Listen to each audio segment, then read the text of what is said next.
Hey, Cavs fans. Welcome to another episode of the Cavs Pick and Roll podcast. I'm Alex, and I'm here with Corey. Hey, Corey. What's going on, man?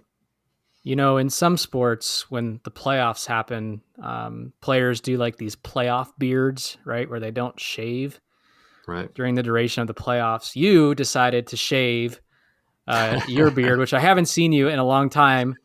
You look like you're like 13 years old. I'm And all I said that baby-faced. yeah. And I was like, remember that cartoon show, Doug? Oh, Back in man. the 90s? And you're like, oh, man, people used to Doug tease me all Funny. the time. Yeah. Yeah, I used to That's get what you that look all the like. time. Hey, where's Patty Mayonnaise? Yeah, I know. Yeah. And then I said, you know what? I used to say you look like Dylan Windler. I won't tease you about that anymore. I won't disrespect you like that. I'll upgrade you to Sam Merrill because you kind of got the comb over hair and All just the right. clean face look now. So yeah, Sam you Merrill's ready? like 20 years younger. I'll take that. Yeah, yeah. So that's my first takeaway here. Is Alex is clean shaved, ready to go for the playoffs, and this is the first time in our podcast history doing this at this time Yeah, of the year, yeah. right? And So I've been watching a lot of hockey lately, and I think the playoff beard thing is a big it's a hockey thing. hockey Yeah, for thing. Yeah. sure. For sure. Yeah, man. So the Cavs, man, what do you think? I mean, they did what they needed to do at the end of the season. They secured home court advantage in the first round, beating up on some teams, mainly the Orlando Magic. Yep. What's your thoughts right now? Did you watch any of those end of the season games? Maybe we start there before we jump into the playoffs. So I watched the game against the Magic. I watched them secure the fourth seed. That was awesome. Good to see Jarrett Allen back. Would have liked to have seen Okoro back and to get some minutes, but hopefully he'll be back in time for the playoffs. I don't know how do you feel about like Okoro being out? Do you feel like we're missing an integral piece here, or do you think not a big Yeah, deal? Like we can roll without him. I mean, I'd rather have him than not have him because he's a young, 21-year-old kid, we need fresh bodies to run up and down. He's your best one-on-one defender on the team. And ideally, you'd like him to be chasing around Brunson. So, you want him to be out there. And reports as of today, which is still early in the week, we're recording on a Tuesday night, is that the Cavs are hopeful he'll be ready for the playoffs. But I think at the end of the day, I think he'll be ready to go. Because it's playoff time. He's going to want to play, and I'd be surprised if he misses. But if he does, it's next man up. They're going to have to figure it out and plug somebody else in there like they have the last few games, and hopefully JB's got his rotation ready if that happens. Yeah, I think that's the biggest thing is Okoro missing from that starting lineup. Like he fit in with that team that group of guys real well to Yeah. start the game off. And now that he's out, it kind of you got to plug somebody else in there. It kind of messes up the rotations a little bit. Yeah, I'm hoping as we get closer into the week, Thursday, Friday range, there'll be some update that comes out that he's going to be good to go. I think the Cavs are somewhat being cautious on how much they release. Not the Knicks are necessarily afraid of Isaac Okoro, but I mean, why not? Why show your cards, and just play it Hmm. safe. So that's what I'm hoping. Fingers crossed that he'll be able to play here up against the Knicks. But this Magic game, this was a good game. This was actually a tighter game than what I was hoping. But the Cavs overcame. Mitchell, with another 40-point game. He had 4 in a row. He finishes with 43 points in 41 minutes. He was not about to lose this game. Levert had another nice game with 19 points. And as you said, Allen was back and Mobley did his thing too. So the Cavs took care of business, and that's all we wanted at the end of the last episode was just don't leave it to chance. Don't let it come down to that last game or have some scenario where you're relying on the Knicks to lose. And they did what they needed to do and took care of business that first game. Right. Yeah, I'm glad they locked it up right away. I mean, we all Yeah. remember last season when all they had to do was win one game for the play-in, and we all know how that turned out. Yeah. Yeah. It's nice to just have that. There's a little more confidence, right? Because you secured it. You have that home court. You have Donovan Mitchell. You're healthy for the most part, except for a curl right now. So you have a lot of momentum and you have some confidence. And the Cavs have been playing better as of late, the last couple of weeks. So it's everything's pointing in the right direction. They just got to go out and perform now. But let's quickly talk about the second Orlando Magic game. So that by the second game, the Cavs had secured home court in the playoffs, and they decided to rest a bunch of players, which made total sense. That's the whole point of winning that first game. To be Hmm. fair, Orlando sat some of their key players as well. They're young guys. But did you get a chance to watch this game? Because this game was kind of fun, I You thought. I know, had a fun time watching this one. I only saw little bits of it. I am going to go back and watch it, but it was exciting to see who the Cavs had as the starting lineup. It was Dean Wade, Lamar Stevens, Jetty Osman, Rolo, Robin Lopez, and Yep. Rubio. Yep. When I saw Rubio, I was like, oh, I want him to sit. Just let Nato run around out there with Merrill coming off the bench. Like, don't put Hmm. Rubio out there. I don't want to see something happen. But it was also fun because not only did you see those guys, it was really the guys that came off the bench that had me more excited. We finally got to see Danny Green play some significant minutes. Yes, in a game that really didn't matter, but Right? he put up 21 points. He looked great. He His did. shooting was awesome.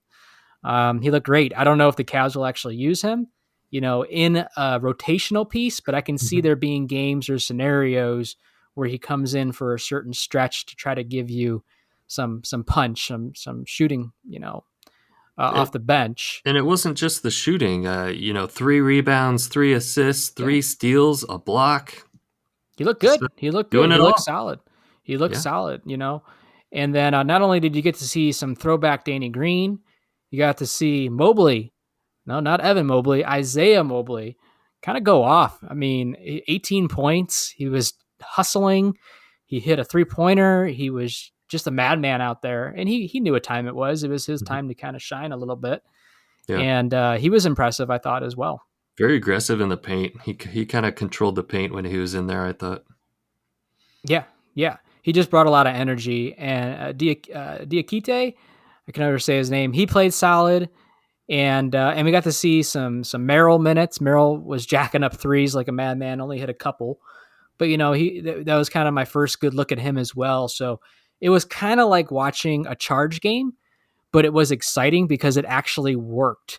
The Cavs by like halftime, I forget exactly what they had, but they had close to 70 points. I want to say 66 points, somewhere around there. And they were just in control of the game. And it was a different type of basketball than when the Mitchells are out there and the Garlands. Of course, we prefer to be those guys be out there, but we know what happens when those guys are out there. They get the ball more, right? It's a little bit more ISO ball and stuff like that. Like this was Hmm. team basketball, moving the ball around, and everybody just having fun doing it. And even the players that didn't play in the game, like Mitchell, constantly was off the bench, just clapping and shouting and just kind of having a fun time rooting for the guys that were out there. So it was just fun to watch and see. Yeah, I only saw the highlights, but it's definitely a game I'm going to have to go back and watch, and not just to see all the Cavs players that we don't get to see very often, but also some of the Magic players you don't get to see very Yep. often, like Bol Bol got 30 Yeah. minutes. Like Yeah. that'd be fun to watch. Yeah. Yeah. I wasn't impressed with Bobo, but yeah, Hmm. Lopez got some minutes, obviously. So yeah, it was just Jalen something Suggs, different. Yeah. yeah, Yeah. Yeah. It was nice. Neto was out there running around. So definitely a good game. And then the Cavs ended their season on Easter Sunday of all days, 1 o'clock game. I'll be honest, that was a bit of a tough game to catch, um, just because family things were going on midday. So I only watched some highlights there. Merrill had a good game. I believe that's the game he dropped 18 points. The Cavs lose that game, but again, not a real big negative from losing that game because again, the most important thing was already wrapped up, and that's the home court advantage. right. I do remember years and years ago, um, when the Cavs were going on those final runs. Playing on like an Easter Sunday was kind of a thing because they were still playing meaningful basketball. They would get that national highlight, national TV game and stuff like that. But for for a game where they're resting all their starters and it didn't really mean anything, I I chose family this year over trying to catch that, but Yeah. I'm sure a lot of people were in the same boat. Yeah, Sam Merrill was the leading scorer actually for the 17 Cavs. points. Yeah, Right. yeah. And look at Green. Green had another good game, 13 points, 25 minutes. Neto put up 13. Um, so yeah, it was good. I don't know if you saw JB supposedly gave the guys a choice. They're like, do you want to sit until the playoffs? Like these are like to the main rotational players, like the starters and stuff. Or Hmm. would you rather play to kind of keep loose? And Allen and Mobley both played in this game because they rose their hand and said, I'd rather play and stay loose. They only played 12 minutes, but I thought that was kind of interesting and kind of good. I can see that. They're both, young guys. So why not let them run around out there a little bit more and stay loose? So, Yeah, that's good. yeah, it was good. It was good. So the Cavs, wrap up their regular season. They end up being 51-31. You and I were just talking a couple days ago, Alex, how we wish we would have written down somewhere what we predicted before the start of the season, of how many wins we thought they were going to have. And really, we're both just lazy. We probably could go back and find that episode Yeah, we and probably listen to it, could. but neither of us did. So I don't know. I feel like we both were kind of right around that 50 win mark. Yeah, I don't know if either of us said 50. I don't know if we said that high.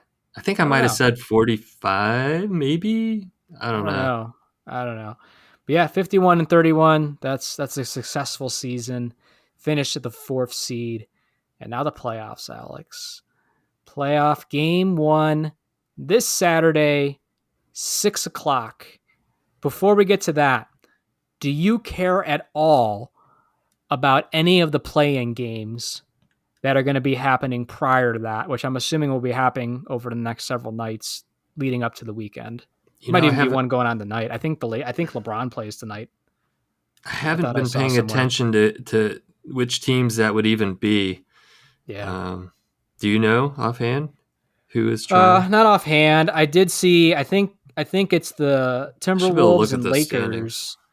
That's what I'm doing Timberwolves, now. I think it was Lakers. Timberwolves and Lakers. So like the Bulls, the Raptors, the Hawks, and the Heat would be because it's 7 through 10, right? That does the play-in Right. game. Yeah. So it'd be Heat, Bulls, Hawks, Raptors in the East. In the West, it's Lakers.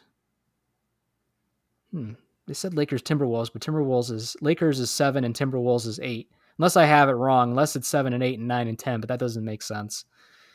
So it's Lakers, Timberwolves, Pelicans, and Thunder Hmm. out in the West.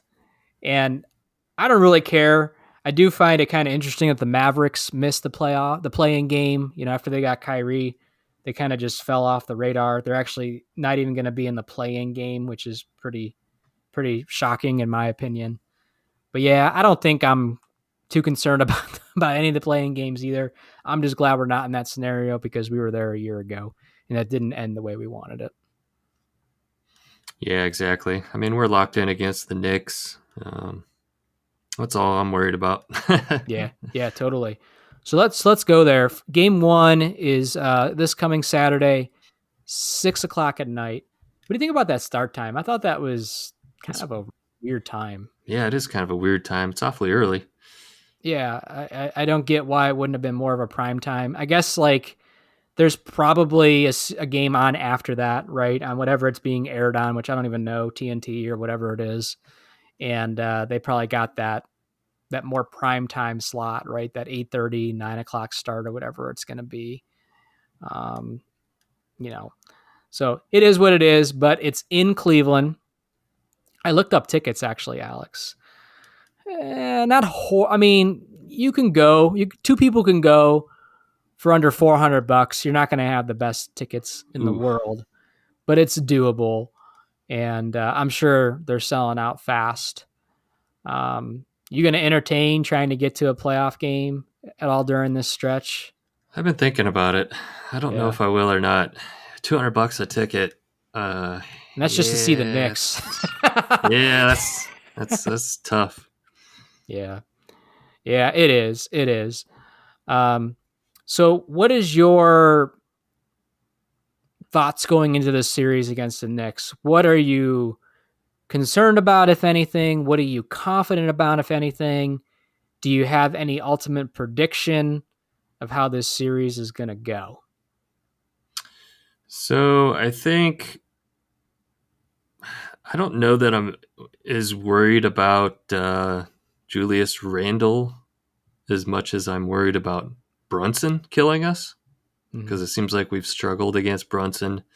Brunson really elevated the Knicks as a whole as a team, I think, more than actually Randle does, and I think we'd be able to stomp down on Randle a little more. Brunson's a little tougher matchup for us wise. So I think that's kind of the key there. The key to watch is to see how Brunson does. Yeah, and that's where you want Akuro, right, to come back.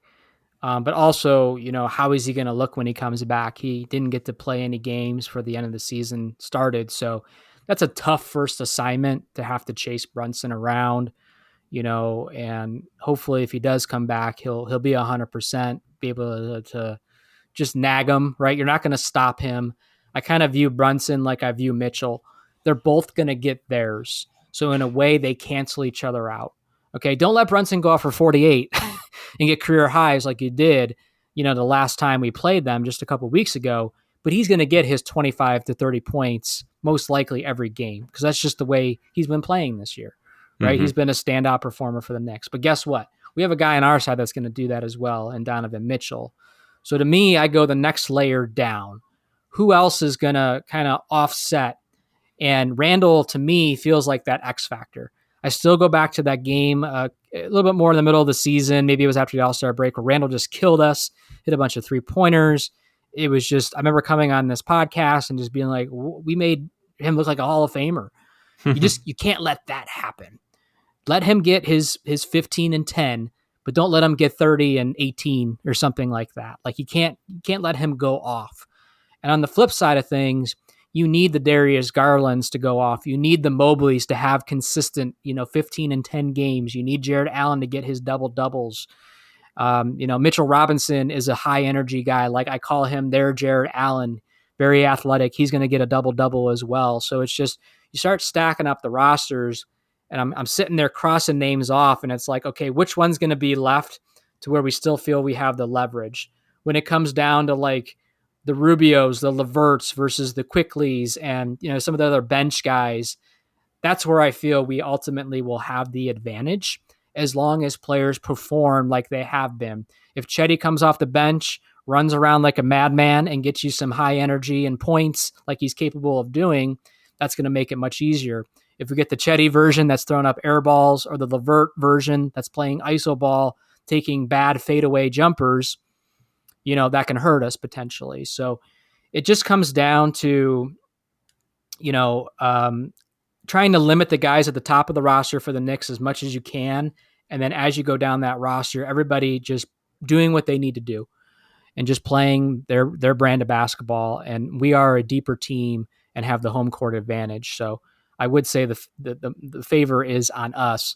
And I think you were looking, not surprisingly, but I think you were looking, on like DraftKings or something like that. Does it have the odds on there by any I chance? was looking at DraftKings to see what the odds were, and I don't know if Yeah. this is this up to Like I date. I don't know wonder. if this is today's odds or not, Okay. because yeah, the article is from April 9th, but it has the Cavs at minus 185 and the Knicks at plus 150 for the Okay. odds. Okay. It's Yeah. got I. it's got let's see, head to head record. The Knicks were 3-1. Right. Leading scorer Donovan Mitchell, yeah, Julius Randle. Yeah, it doesn't really go into which team really has the advantage as much as it says, gives a little summary about each team. So there's no real insight here other than telling you what the odds are. Yeah. Yeah. I think another big thing the Cavs are going to have to be ready to do is just match their energy and come out the gate just knowing what time it is. And I think Mitchell, that's where Mitchell helps with this. He's been in the playoffs every year since he's been in the league. I think this is his seventh year now. So this isn't his first rodeo. I think he'll go out there, he'll lead by example, and he'll be aggressive from the get go. The rest of the team just has to follow suit. But you can't just do that game one. You need to do that game two. You need to do that first game in New York when you're on the road. That's going to be very interesting. How is this team going to look on the road, which they've been inconsistent all year? How are they going to look on the road in a playoff series in a place like the Garden that's going to be Mm-hmm. jumping because they feel like they have a team this year and a sustainable team. Like they should be good for years to come, just like the Cavs will. So like, Right. how are they going to react to that? The guys that haven't been there, like the Garlands and the Mobleys and stuff like that. That's what I'm curious to see. And at the same time, I think this is going to be a tighter series than I think what most people think. I can see this going 6 games potentially. I hope it doesn't. Sure, I want the Cavs to sweep them. And I kind of said this on the last episode, but I don't know. I can see the Knicks stealing a game or two. I can see it. I can even see them stealing one in Cleveland. Mm-hmm. It's very possible.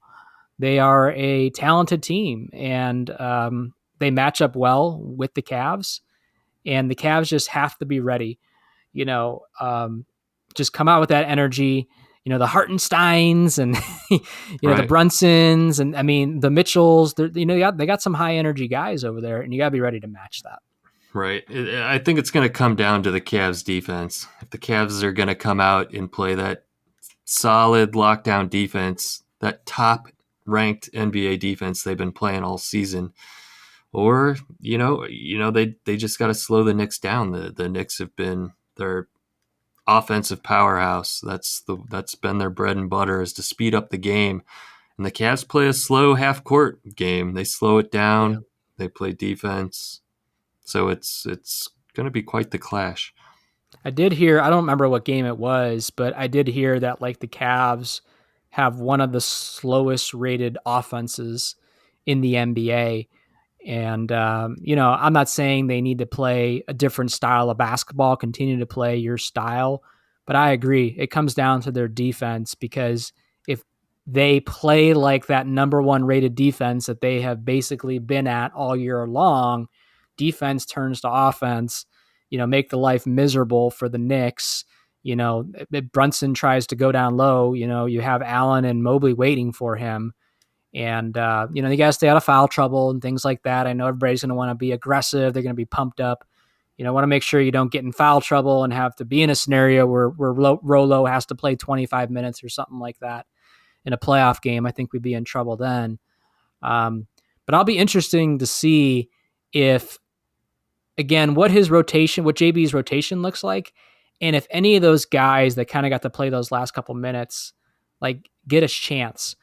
Like, does Isaiah Mobley all of a sudden somehow find a way for JB to put him in for 5 or 6 minute stretch, or Diakite? You know what I mean? Because they're younger guys than what Rolo are. Rolo is, just to kind of match the Hartensteins, who's going to be running around, high flyer, energy guy, and stuff like that. So I'm very curious to see what that rotation is going to look like as well. Yeah, it'll be interesting.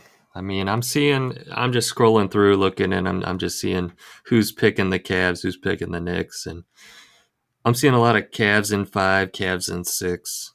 Yeah. Yeah, I haven't seen anybody pick the Knicks, but I don't want to again. I see one pick for the Knicks, Knicks in Okay, 6. okay. Like this is like what, like national beat Yeah, writers or yeah, analysts. Sporting News is what I was scrolling through. Got it. Got it. Yeah, I mean, I think it's going to be a tough first round matchup, but again, I think it's going to be good for them. Like I've said in the last episode or two, is let them get some experience this first round. They're going to need it going into the second round, whoever they match up.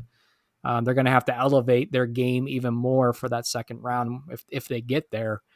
And it's going to be a good test for them, Alex. And the best part of all this is that this is just the beginning of this, right? Like they should be a relevant playoff team for years to come with the way the core of this roster is built. And I'm glad that we stuck with it. Mm-hmm. All the years talking Cavs and stuff. We're usually okay. Who are they going to draft? And yeah, I just can't wait for the playoffs to be over. I guess I'll go outside and start taking care of my lawn because the weather's breaking. To where now it's like, man, get to be glued to the TV on a Saturday night watching meaningful Cavs basketball in April and going into May, hopefully. So I'm pumped. I'm excited. I know the fan base is excited. And it's going to be fun to watch the broadcasts, especially with those games in Cleveland, and just see the crowd. I know the crowd always does a good job of showing up and showing out. Austin Carr. Austin Carr.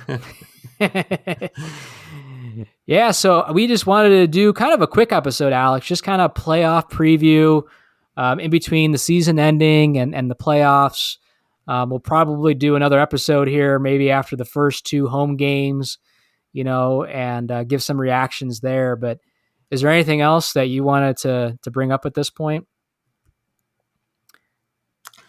No, I don't think so. Another funny storyline behind this matchup, I think, is that the Knicks were early favorites to get Donovan Mitchell, if you remember back to the trade deadline. So I think it's kind of funny that that's who we're matching up here in the first round.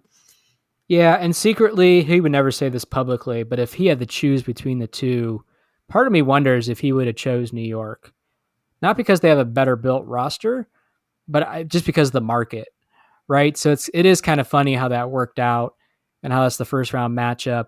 And of course, if we knock them out, that fan base is going to be thinking, well, only if we had landed Donovan Mitchell, you know what I mean? And paired him with Brunson and the other kind of core guys that they have on that team. So that is kind of an interesting storyline as well. I don't think a lot of people are talking about that. I think the Knicks could kind of become a rival moving forward, since we both have such up and coming young teams. Kind of makes me think of the old Cavs and Wizards playoff rivalry we had for a few seasons. So we could be seeing the same thing here with the Cavs and Knicks.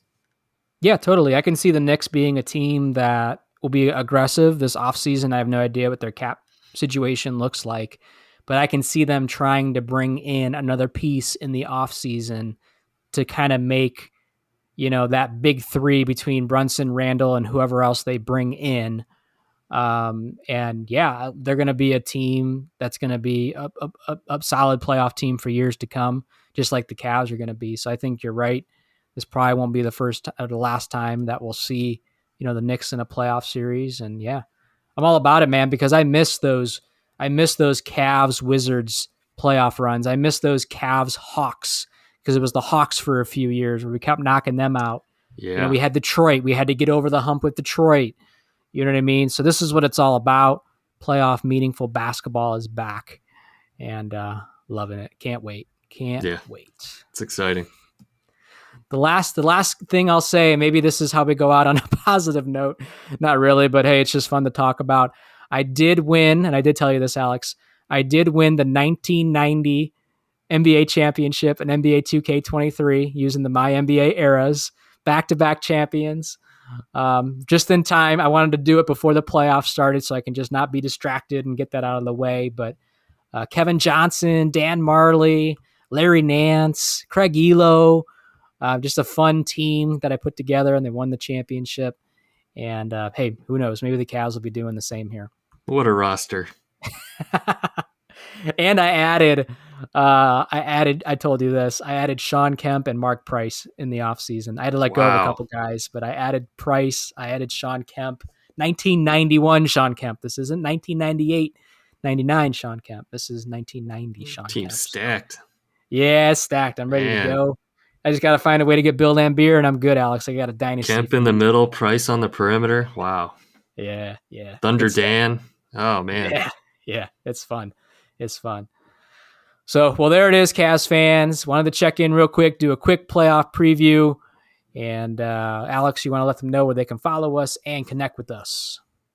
Follow us on Twitter at Cavs Pick and Roll. Shoot us an email, cavspickandroll@gmail.com. Follow us on Instagram, Tumblr. Watch us on YouTube. That's it. Yep, you can see Alex with his clean shaved, and you can let us know if he looks like Doug or not, because he does. Looking so smooth. Yep. All right, Cavs fans, there it is. We will talk to you again soon. Peace out, Cavs fans.